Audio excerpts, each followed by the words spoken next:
예수 믿는다는 것은 또 다른 억압, 종교적인 무거운 짐 속에 하나님의 형상으로 지음받은 사람들을 가두는 게 아닙니다.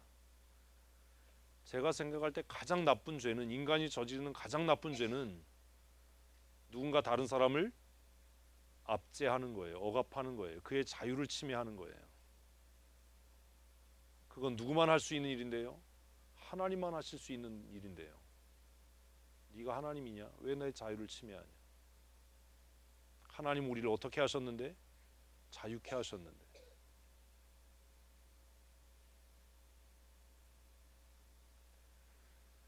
예수님의 행위는 그래서 바리새인들에게 도저히 이해가 안 되는 겁니다. 자신들의 틀에 안 맞는 거예요.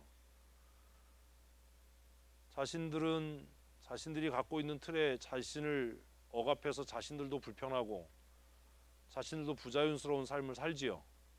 경건하지 않은데 사람들 많은 데서 경건한 척 손들고 기도해야 되고. 우리도 그러지 않나요? 대표기도 순서 되면 막 5만까지 경건을 다 떨지 않습니까? 그게 얼마나 우리를 부자유하게 하는 겁니까? 그런데 자신들이 가지고 있는 틀에 예수님을 넣으려고 하니까 안 들어가지잖아요.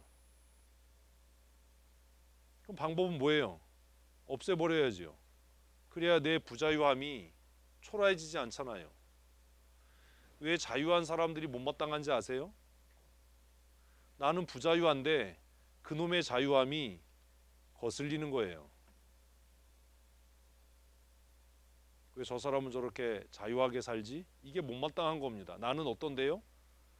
부자유하잖아요. 나는 눈치 봐야 되고, 나는 다른 사람 비유 맞춰야 되고, 격식 갖추고 격식 차려야 되는데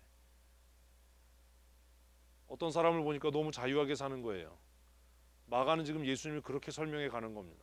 바리새인들이 보기에, 서기관들이 보기에 예수님은 어때요? 너무 자유분방한 거예요. 그 얘기를 우리는 이미 큐티했어요. 그런 것들을 고민하셔야 돼요. 그리고 여러분에게 물었어야 돼요. 나는 뭐한가? 정말로 자유한가? 어디 안에서? 그리스도 안에서, 복음 안에서 나는 정말로 자유한가? 겉과 속이 같아야지요. 또라이라는 소리 듣더라도 그래야 되잖아요. 우리는 그렇게 못 살아요. 그럼 뭔가 문제가 있는 겁니다. 마가는 그리스도의 복음을 귀신을 내어 쫓으시는 것, 이렇게 무리수를 두면서 규정하고 있는 것은 그 시대에 가장 강력하게 하나님의 사람들의 하나님 사람됨을 파괴하고 있었던 것이 무엇이었기 때문이에요? 귀신 들림이에요. 오늘 우리 시대에 하나님의 사람의 하나님의 사람됨을 가장 강력하게 파괴하는 게 뭐지요? 여러분, 이것에 대해서 답할 수 있어야 돼요. 고민할 수 있어야 돼요. 그게 어떤 사람에게는 심한 열등감이에요. 이 시대의 모든 사람들은 뭘 가지고 살아요? 열등감을 갖고 살잖아요. 그지요? 키 작으면 좀 어때요? 어떻지 않군요, 여러분들은. 좀 못생겼으면 어때요? 뭐 그렇죠, 뭘. 많이 못 배웠으면 어때요? 돈 없으면 좀 어때요? 그 열등감에 세연하지 못하는 거예요. 그에겐 복음이 그를 자유롭게 못하는 겁니다. 실수하면 어때요? 인정하면 되지요.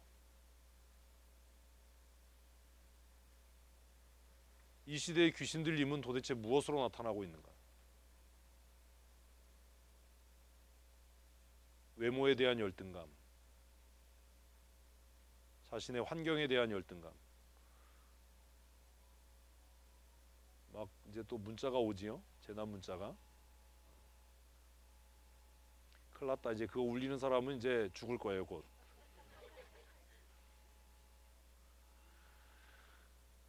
내가 키 작은 게 내 잘못입니까? 내 부모님 탓이지? 그렇잖아요. 내가 못생긴 게 뭐 내 죄는 아니잖아요. 우리 부모가 그래서 그런 건데. 뭐 그걸로 그렇게 열등감을 갖고 뭐 쌍수를 하니 코를 높이니 그 돈 있으면 고기나 사 먹지. 이런 고민을 사실은 했어야 되는 거예요.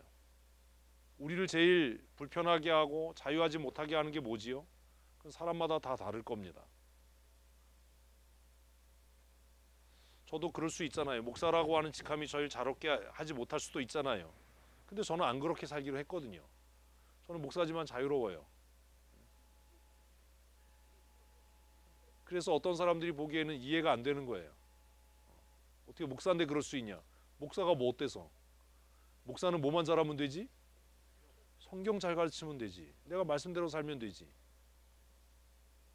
그게 뭐가 문제냐? 이 1장 39절 정말 잘 기억하셔야 돼요. 마가는 지금 그걸 계속 증명해 가는 겁니다. 예수가 뭐다? 하나님의 아들이다. 잊지 마세요. 예수가 뭐다? 하나님의 아들이야. 예수는 하나님의 아들이야. 예수는 하나님의 아들이야. 그래서 마가복음 전체에서 예수님은 자신이 하나님의 아들이라는 것을 뭐 하고 있어요? 증명해 가는 거예요. 하나님의 저주를 받은 상징의 1순위는 나병 환자입니다.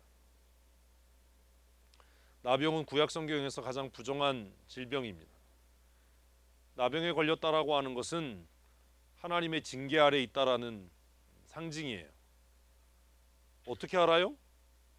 레위기가 그렇게 쓰잖아요. 레위기에서 그지요? 그런데 그 나병 환자를 또 써야지. 손 대는 게 중요한 게 아니에요. 뭐 했어요? 이제까지 하나님의 저주 아래에 있는 사람들은 정죄의 대상이지 불쌍히 여김을 받을 사람이 아니었어요. 이해가 안 되는 겁니다. 우리도 그렇잖아요. 죄진 사람을 구약은 어떻게 봐요? 쳐 죽일 놈, 돌에 맞아 죽을 놈, 저주받은 놈. 적어도 유대 사회, 유대의 경건한 사회에서는 그랬어요. 랍비들은 그랬어요. 바리새인들은 그랬어요. 서기관들은 그랬어요. 제사장들도 그랬어요. 그래서 나병에 걸리면 사람들이 가까이 오는 것을 막기 위해서 우리가 지금 하는 그런 짓처럼 이거잖아요. 다시 아주 그냥 뭐라고 얘기했어야 돼요? 나는 부정한 사람입니다. 나는 부정한 사람입니다. 라고 외쳐야 됐어요. 부정하다, 부정하다, 부정하다. 나에게로 가까이 오지 마십시오. 그런 사회로부터 격리되었던 사람들이에요. 불쌍히 여김을 받을 수 없었던 사람들이에요. 근데 마가복음에 와서 마가는 뭐라고 이야기하냐 하면 하나님의 저주받은 사람, 하나님에게 잊혀진 사람, 하나님이 버리신 사람의 대명사인 문둥병 환자를 예수님은 불쌍히 여겼다. 우린 이게 안 보이는 거예요.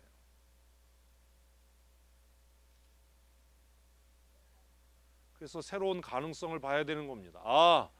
죄진 사람은 뭐 하기 전에, 정죄하기 전에 뭐 해야 하는 거구나. 불쌍히 여겨야 되는 거구나. 우리 절대로 이렇게 안 살거든요. 어떤 사람이 무슨 죄를 졌어 그러면 불쌍히 여기는 마음 이전에 우리는 증오하거나 혹시 내 죄가 드러날까 봐 나도 같은 죄를 범하고 있다는 것이 드러날까 봐 그를 빨리 격리하고 처단하고 싶은 겁니다.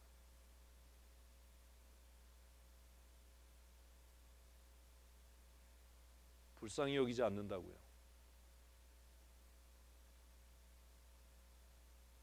그래서 마가에 의해서 하나님의 나라라고 하는 새로운 윤리, 새로운 가치가 세워져 가는 거예요. 뭐 해야 한다? 불쌍히 여겨야 한다. 그 불쌍히 여긴다는 것은 그의 죄에 대해서 눈 감아준다라는 이야기가 아닙니다. 정말 인본적이고 완악한 사람들은 덮어, 못 들은 척해, 못 본 척해 이렇게 얘기하는데 불쌍히 여긴다는 것은 그가 회개할 수 있도록 그리고 그가 회개하면 그의 과거에 대해서 묻지 않는 겁니다. 그런데 이 나병 환자의 스토리를 보면 나병 환자가 언제 회개했냐라는 거예요.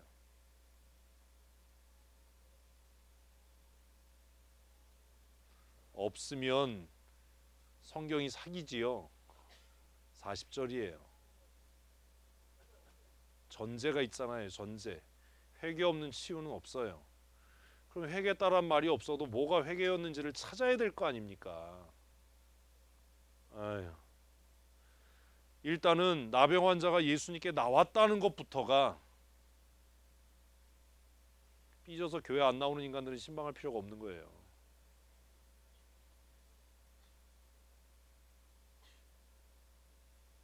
나병 환자가 예수님께 나왔다는 것은 이미 자신이 죄인이라는 것을 인정하는 것 아닙니까? 그리고 그가 뭐라고 이야기합니까? 예수님께 와서 꿇어 엎드려 간구했다라고 이렇게 삼중적으로 쓰는데 왜 회개한 게 없어요? 더 놀라운 얘기를 하지요. 회개를 넘어 그는 믿음의 고백을 합니다. 뭐라고요?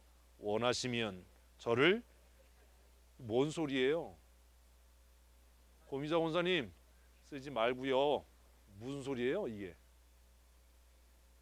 에이그 당신은 하나님이십니다라는 얘기예요. 그러니까 당신은 하나님이십니다. 크게 얘기하세요. 당신은 하나님이십니다. 왜요? 하나님 말고는 할 수 없는데 당신이 원하면 할 수 있다라고 이야기하니 이 사람 미치지 않았고서야 어떻게 이렇게 이야기할 수 있냐. 40절은 그의 회개와 믿음의 고백을 한꺼번에 농축해서 담고 있습니다. 원하시면 나를 깨끗게 하실 수 있습니다. 예수님께서 뭐라고 이야기했다고요? 내가 원한다. 그래서 1장 전체를 통해서 마가는 예수님의 무엇을, 하나님의 아들 되심을 증명해 가고 있는 거예요. 그러니 다른 어떤 복음서보다도 마가복음은 공격적이에요. 시작하자마자 서론도 없이 바로 시작하는 겁니다. 마가가 어떤 성격의 사람인지를 알 수 있겠지요. 그리고 2장에 중풍병자를 고치시는 일이 기록됩니다. 사람들이 집 입구까지 모여들었고, 그래서 지붕을 뜯는, 주일학교 때 그렇게 마르고 닳도록 들었던. 자, 1장에서 예수님께서 귀신 들린 자를 회복해 하시고 중풍병자를 회복해 하셨습니다. 죄의 결과로 하나님의 형상과 인간으로서의 존엄을 상실했던 사람들을 존귀케 하는 일을 하셨습니다.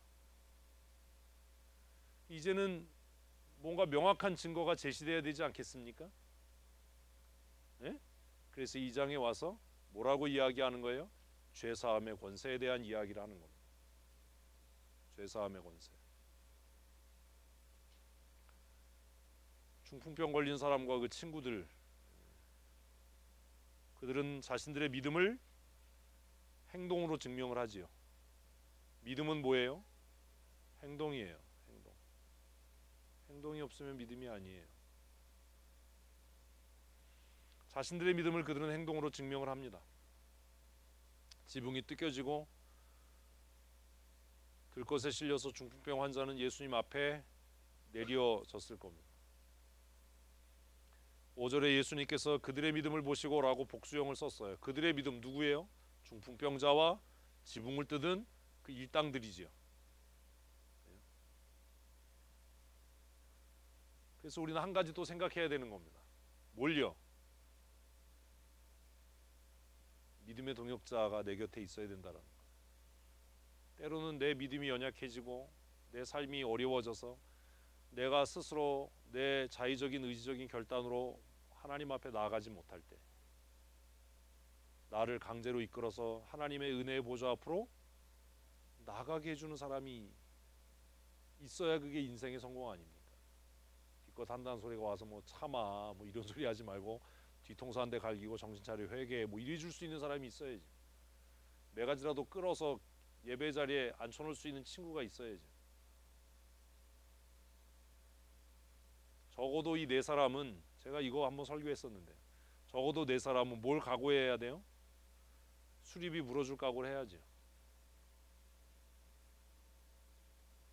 지붕 뜯어놨는데 여러분을 위해서 뭔가 희생하고 대가를 지불할 각오가 돼 있는 동역자들을 갖고 계십니까? 내가 그거 왜 해야 되냐고요? 내가 왜 손해봐야 되냐고요? 믿음은 그런 거예요.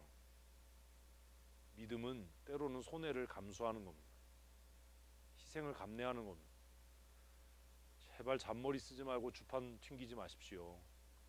믿음의 행동이 아니에요. 예수님께서 그들의 믿음을 보시고 뭐라고 이야기해요? 내 죄사함을 받았다라고 이야기합니다. 내 죄사함을 받았다. 자, 여기에 써놓을 게 있어요. 첫 번째 논쟁입니다. 뭐라고요? 첫 번째 논쟁이에요. 무슨 논쟁이에요? 제목을 쓰세요. 제목을. 뭔 논쟁이에요? 죄사함의 권세. 이 제목 쓰는 게 굉장히 중요해요. 첫 번째.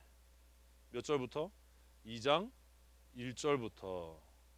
중풍병자를 고치시다라고 이렇게 돼 있는데 사실 중풍병자를 고친 사건이 아닙니다.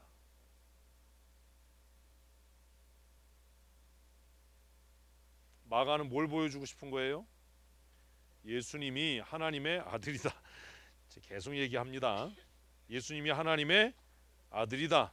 그러면 하나님의 아들로서 그분이 할 수 있는 권세, 권위가 뭐냐? 죄사함의 권세다. 그럼 이제 우리는 머리가 있으니까 우리 머릿속에 순두부가 든 게 아니잖아요. 아닌가? 머리가 있으니까 이 사건을 묵상하면서 그런 고민을 해야 되는 거예요.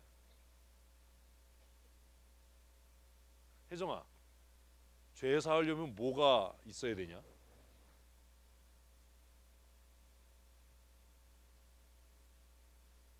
너 순대 좋아하지?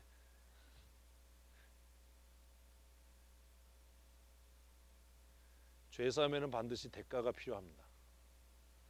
그런 데다 하면 안 되는 거야. 바리새인 동생이냐?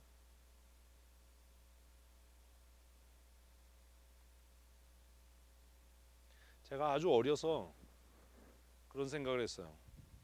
하나님 참 뻘짓한다. 하나님이 말로 내가 다 용서했어. 그럼 돼 안 돼? 되긴 뭐가 돼 이놈 기집애야. 안 되니까 예수님이 왔지. 내가 그렇게 생각했다고. 되는데 예수님이 왜 왔지? 왜 왔냐? 안 되니까 왔지. 왜 하나님 이렇게 뻘짓하지? 말로 그냥 내가 니네 죄 다 사했어. 한 번만 용서해 준다.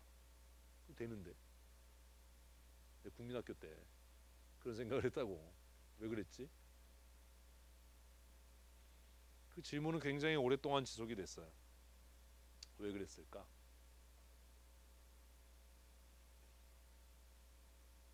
예수님은 우리가 듣고 배운 대로 우리의 죄를 사하기 위해서, 하나님은 우리의 죄를 사하기 위해서 예수님을 보내셨어요. 근데 예수님이 2장에 와서 마가가 이야기한 대로 내가 네 죄를 사했다라고 이야기했어요. 이 이야기를 읽으면 우리는 생각해야 돼요. 뭘? 예수님이 스스로 대가를 지불하겠다는 얘기구나. 구약을 안다면. 왜요?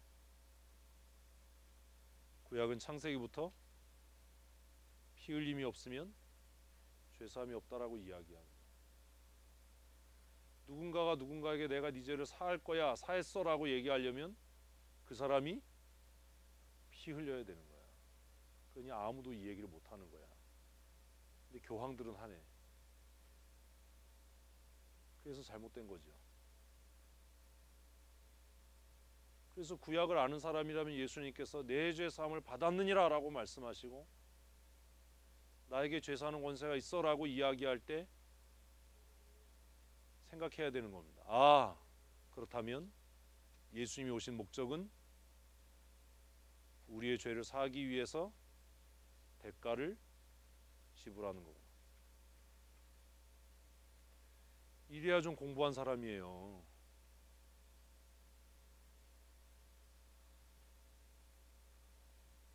첫 번째 논쟁입니다. 기억하셔야 됩니다. 논쟁이 계속 나올 겁니다. 첫 번째 논쟁 뭐요? 죄사함의 논쟁이에요. 죄사함의 논쟁. 순서도 중요해요. 죄사함의 논쟁. 어떤 서기관들이 거기 앉아서 마음에 생각하기를 이 사람이 어찌 이렇게 말하는가? 뭐라고요? 신성모독이다. 왜 신성모독이에요? 아휴, 진짜 자꾸 그러지 마세요. 하나님만 하실 수 있는 일을 지가 한다고 하니 신성모독이죠. 뒤에 써 있잖아요. 오직 하나님 한 분 외에 누가 능히 죄를 사하겠느냐. 써 있는 대로 하자고요 좀. 죄를 사하실 수 있는 분은 누구다? 하나님 한 분이시다. 다시 말하면 창조주는 하나님 한 분이시다. 이 어그러진 세상, 타락한 세상, 죄로 말미암아 훼손된 이 세상을 새롭게 하실 분도 하나님 한 분이시다. 에? 이해되시지요? 그런데 이 사람이 근본도 모를 이 사람이 나타나서 내가 새롭게 할 거야, 내가 죄 사할 거야 라고 얘기하니 둘 중에 하나일 수밖에 없지 않냐? 하나님을 빙자한 신성모독이든지 이 사람이 하나님 그분이든지 둘 중에 하나인데 두 번째는 인정하고 싶지 않은 겁니다. 왜요? 왜요? 인정하면 자신들의 기득권이 훼손되니까요. 논리적으로 좀 생각하는 좀 연습들을 좀 하셔야 돼요. 이 사람이 하나님이야 라고 인정하면 자신들은 그분 밑에 엎드려야 되잖아요. 그럼 이제까지 누려왔던 모든 종교적인 기득권은 다 포기돼야 될 거 아닙니까? 그러니 그게 설령 객관적인 사실이라 하더라도 그것을 수용할 수는 없었던 겁니다. 오늘 성도들도 그래요. 그래서 따지러 와서 논리적으로 설명해서 그게 사실로 밝혀져도 뭐 하지 않아요? 인정하지 않아요. 왜? 인정하면 뭐 해야 되니까? 엎어져야 되거든요. 내가 틀렸다는 게 인정돼야 되거든요. 그래서 꼭 하는 말이 뭐냐면 하지만, 그렇지만, 그런데 그거예요.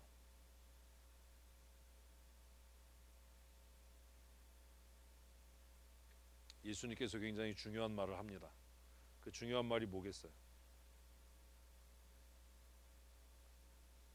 이제 대답을 안 해. 빨리 대답을 하세요. 중요한 말이 뭐예요? 인자예요. 인자. 어찌하여가 아니라 인자.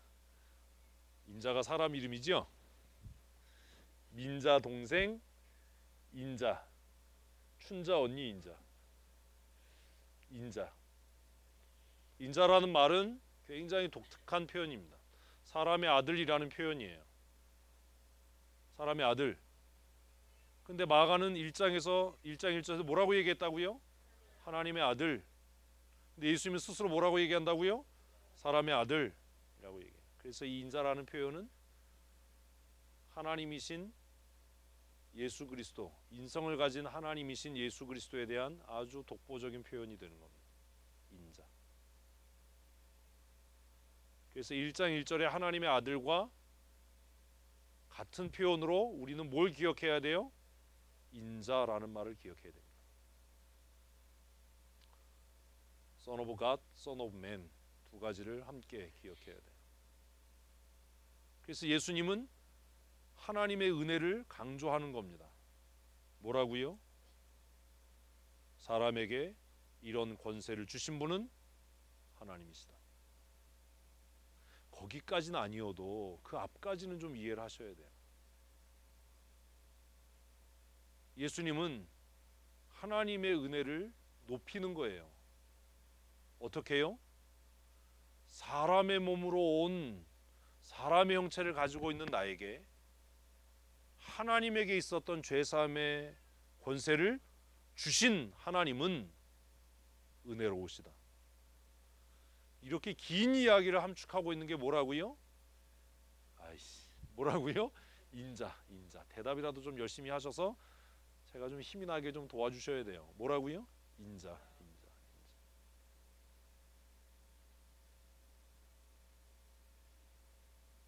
그래서 인자가 땅에서 죄 사하는 권세가 있는 줄을 너희로 알게 하려 한다. 그렇게 얘기해요.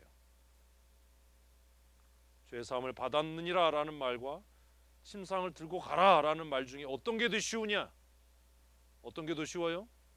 침상을 들고 가, 이게 쉬워요. 왜? 침상을 들고 가도 그 사람은 여전히 죄인이거든요. 그런데 내 죄 사함을 받았느니라 라고 선포하는 일은 내가 너를 위해 대신 죽겠다라는 이야기가 내포되어 있는 거니까 침상을 들고 가가 훨씬 쉬운 얘기가 되는 거죠. 보여지는 거로 생각하면 내 죄 사함을 받았느니라가 더 쉬운 얘기일 수 있어요. 왜요? 내 죄 사함을 받았느니라는 검증될 수 없잖아요. 재밌다. 그렇게 생각할 수도 있죠. 뭐 귀여운 생각이잖아요. 그래서 그가 즉시 일어나서 침상을 들고 갑니다. 가면서 뭐라고 이야기합니까? 뭐라고 얘기했는지 안 써있지만 모든 사람 앞에서 나가거늘 누가요? 그들이 다 놀라 하나님께 영광을 돌리며 이르되 우리가 이런 일을 도무지 보지 못했다. 이런 일이 뭐예요? 복선이 깔린 거지요. 죄사함을 얻었다라고 얘기했는데 계속 침상에 누워있으면 죄사함이 안 일어난 거예요. 죄사함을 얻었다라고 말씀하시고 침대 들고 가라고 해서 뻘떡여서 들고 갔더니 두 가지. 하나는 뭐? 진짜 죄사함의 은혜가 임했네. 하나님께서 인간에게 죄사하는 권세를 주셨네. 그것 보고 놀란 거예요. 근데 문제가 뭐냐면 그들이 누구죠? 여기서 말하는 그들이 누구죠? 이게 굉장히 중요해요. 누군지를 밝히지 않아요. 본문은. 그래서 그들이 누굽니까? 가능성 몇 가지밖에 안 돼요. 그들이 누구예요? 중풍병 환자 들고 왔던 그 사람들. 또 누구요? 예수님하고 논쟁하는 서기관들. 또 그들이 누구예요? 구경꾼들. 세 가지밖에 안 되잖아요. 그들이 누구냐에 따라서 굉장히 방향은 달라질 겁니다. 왜 이런 걸 밝히지 않지? 성경은? 어쨌든 뭐 그래요. 그래서 2장 1절부터 12절까지는 예수님이 하나님의 아들이시다는 아주 그냥 빼도 박도 못하는 증거를 마가는 확 기록해요. 그래서 마가복음은 세요. 초장부터. 세게 나와요. 굉장히. 다른 복음서하고 많이 다르죠. 레위를 부르셨습니다. 이제 예수님의 제자들의 평균 학력이 상승됐어요. 조금 전까지는 다 무학. 이제 인테리가 들어왔어요. 인테리. 누가 들어왔어요? 세리. 그래서 인테리여서 그런지 아버지 이름도 밝혀요. 알페오의 아들. 안 보이셨어요? 이 사람은 삶은 달걀 장사했나?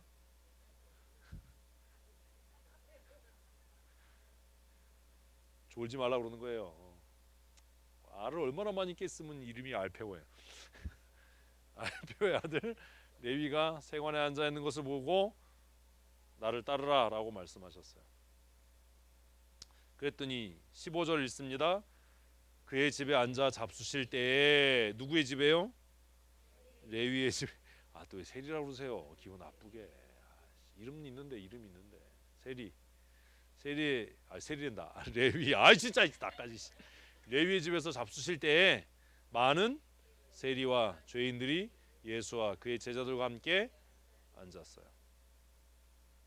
그러한 사람들이 많이 있어 예수를 따릅니다. 여기서 이게 문제죠. 또 어떤 사람이요? 그러한 사람들. 그러한 사람들이 누구죠? 그러한 사람들이 많았대요. 예수님 시대에는 그러한 사람들이 많았대요. 근데 이제 질문이 또 여기서 좀 돼야 돼. 집모임하면서 이런 질문 하셔야 돼. 여기서 말하는 죄인은 뭐지요? 한번 토론해 보세요. 여기서 말하는 죄인들은 도대체 누가 죄인으로 정한 거예요? 한번 얘기해 보세요. 이게 아마 뭐 형법을 범한 사람들이거나 뭐 이런 사람들은 아니겠지요? 예수님께서 자신이 오신 목적을 밝히십니다. 내가 죄인을 부르러 왔다. 내가 죄인을 부르러 왔다. 그래서 메시아 사역의 핵심은 뭐예요? 죄인을 부르는 거예요. 왜 죄인을 불러요? 아까 얘기했잖아요. 계속 제가 똑같은 질문을 계속 하는 거예요. 죄인이란 하나님의 형상을 상실한 사람들이에요. 한번 가르쳤으면 잊지 말아야 되는 거지. 죄인이란 뭐요? 창조의 원형을 죄인이란 뭘? 창조의 원형을 상실한 사람들이에요. 그것을 비유로 뭐라고 얘기했냐면 의사는 병든 자에게 필요한 거다. 치료된다는 건 뭐예요? 원형을 회복하는 거예요. 근데 그 치료는 불완전해서 병원에 가서 치료받아도 죽어요. 그지요? 예수님이 그걸 비유로 얘기하신 거예요. 이게 비유예요, 사실은. 그들에게 이르시되 고민태가 비유해 건강한 자에게는 의원이 쓸데없고 병든 자에야 쓸데있다. 병든 사람이 어떤 사람이에요? 엿바꿔 먹을 사람이에요. 이런 거 하지 말아야 돼. 병든 자를 좋아하는 사람이 누구예요? 엿장사잖아요. 병든 자여 다 내게로 오라. 그만해야지. 죄인이란 창조의 원형을 상실한 사람들. 근데 여기에 복선이 있어요. 창조의 원형을 상실해서 스스로 죄인됨을 아는 사람들은 회복할 수 있는 기회, 가능성을 갖고 있는 사람들이에요. 오늘도 마찬가지예요. 내가 모른다고 생각하는 사람은 배울 수 있는 가능성이 있는 사람이에요. 내가 안다라고 생각하는 사람은 아무것도 배울 수가 없어요. 그렇죠? 죄인은 의로워질 수 있는 가능성이 있는 사람들이에요. 근데 스스로 의로운 자는 의로워질 수 없어요. 이게 기독교의 역설이에요. 그래서 제가 성경을 읽을 때 항상 뭘 잊지 말아야 된다? 내가 모른다라는 걸 잊지 말아야 된다. 답하실 때 자꾸 고정관념을 얘기하지 마십시오. 제가 여러분들이 가끔 질문하면 아주 그냥 쑥스럽고 창피하도록 무안을 주는 이유가 뭔지 아세요? 그렇게 얘기하면 또 아주 강팍하고 완악한 사람들은 그러니까 대답하지 마. 그렇게 창피당하는데 뭐하러 목사님이 그렇게 무안 주는데 대답을 해. 그렇게 생각하는 건 진짜 교만이 하늘을 찌르는 거예요. 왜 여러분들이 그렇게 제가 무안을 주면 대답을 안 할 거라는 걸 알면서도 무안을 주는지 아세요? 그 무안함이 여러분들로 하여금 내가 뭘 안다라고 하는 교만함에서 빨리 벗어나게 하는 도움이 되게 하기 위해서 그러는 거지, 입 다물고 대답하지 마라가 아니에요. 그걸 몰라요. 내가 모른다는 걸 모르면 배울 수 있는 건 아무것도 없습니다. 알 수 있는 건 아무것도 없습니다. 바리새인들과 세리와 창기, 그러한 사람들이 많이 있었다라고 이야기하는 이 사람들과의 차이가 뭔지 아세요?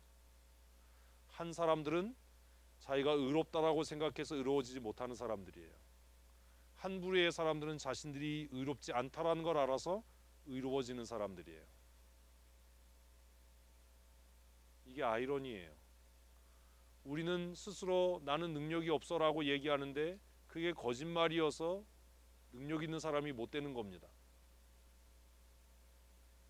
능력 있어 보이고 완전해 보이고 탁월한 사람은 항상 내가 능력이 없다는 걸 알고 있었기 때문에 지금 탁월해진 겁니다. 이 차이를 아십니까? 능력 있는 사람은 너 왜 이렇게 무능해? 라는 얘기를 들어도 화를 내지 않습니다. 왜냐하면 내가 알고 있는 것보다 모르고 있는 것이 더 많다라는 걸 알고 있기 때문입니다.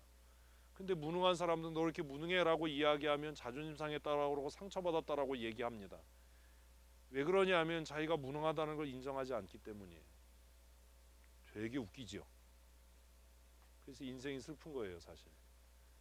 그래서 모른다라고 인정하는 사람들은 배워서 더 능력 있는 사람이 되고, 내가 모른다라는 것을 부끄럽게 여기고 인정하지 않는 사람들은 더 미련하고 무식하게 될 겁니다.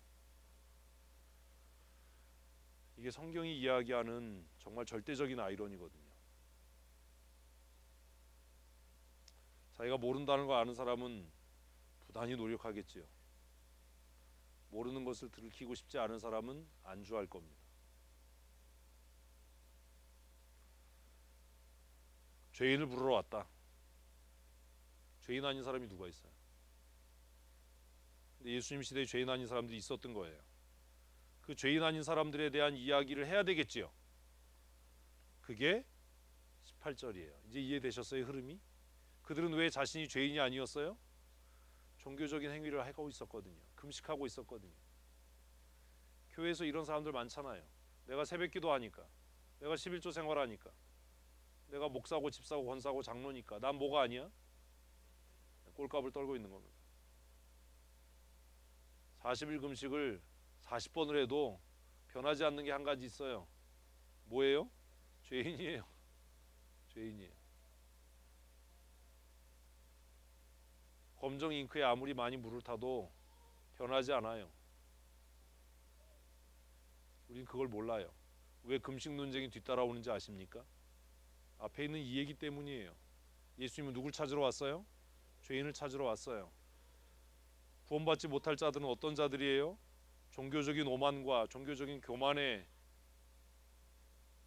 빠져서 자신의 죄인됨을 깨닫지 못하는 자들이에요. 그래서